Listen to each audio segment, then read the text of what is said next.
So today I'm going to show you how to run the Bluetooth microphone in the proper place to actually install the microphone so you get the best audio quality for the person on the other end of the phone. Now we have our Bluetooth mic. Typically most mics will be about a good 12 feet long, if not a little bit longer than that. And they'll have a mount, a little clip basically. And these clips just snap right onto the mic. It's provided by the manufacturer of the stereo that you purchased.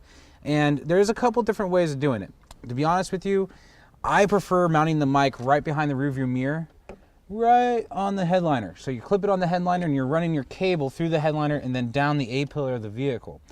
Now some people might think it's better to mount it on top of the steering column or in the corner here of the headliner. It's really personal preference, and what I found to be the best is mounting it right above the rearview mirror, because you're actually able to catch the voice from everybody in the vehicle as well, and you're away from the road noise of the A-pillar if you ever roll down your window.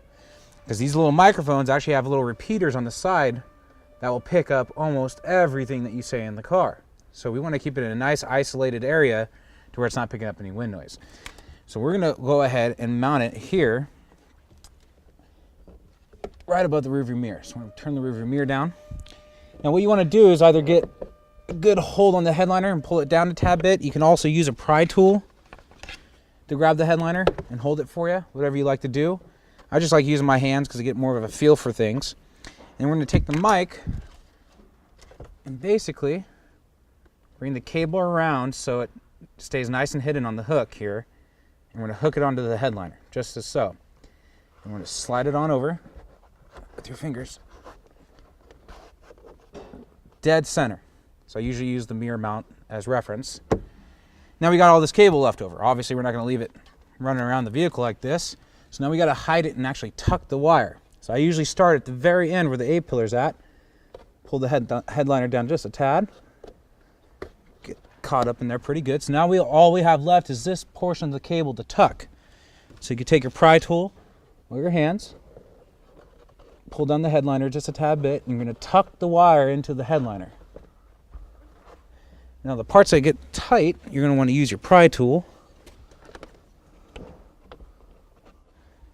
So now you got it all nicely tucked. All you'll see is the actual mic.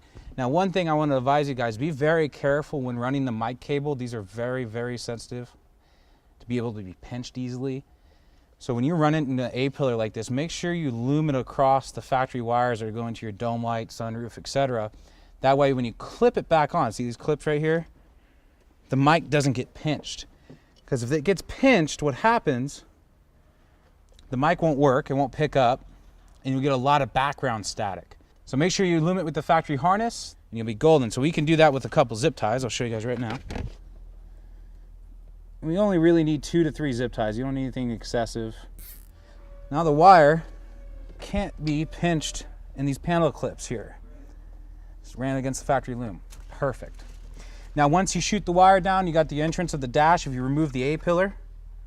If not, some vehicles you can even peel the weather stripping back. On this vehicle we couldn't, but if you pull the weather stripping down, you can actually tuck and then push the weather stripping back.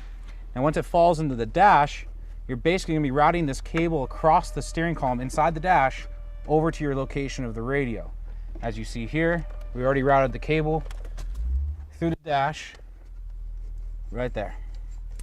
Now obviously we want to make sure we wrap up this cable so it doesn't get pinched on the inside of the dash. So typically what I would do is actually take my car stereo harness, plug it in, and then make sure I just throw another zip tie with the microphone attached to the wiring harness of the vehicle.